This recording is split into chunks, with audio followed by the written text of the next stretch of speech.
শ্ৰীমদ্ভগবদ্গীতা সপ্তম অধ্যায় জ্ঞান বিজ্ঞান যোগ। তেভিৰ্গুণময়িৰ্ভাবেহি এভিঃ সৰ্বমিদং জগৎ মোহিতং নাভিজানাতি মামেভ্যঃ পৰম ব্যয়ম। এই শ্লোকটো আগৰ শ্লোকৰ লগত সম্বন্ধ আছে। তাত আমি তিনিবিধ গুণ পাইছিলোঁ। সেয়া হ'ল সাত্বিক, ৰাজসিক আৰু তামসিক। ইয়াত কৈছে এই সমস্ত জগতৰ এই ত্ৰিবিধ গুণৰ দ্বাৰা মোহগ্ৰস্ত হৈ আছে।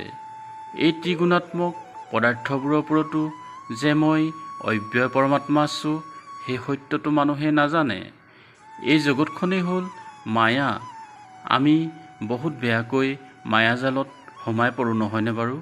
সেয়েহে এই গুণৰ পিছত নদৌৰি নেদেখাজনৰ ওচৰত শৰণ লোৱাটোৱেই শ্ৰেষ্ঠ হ'ব।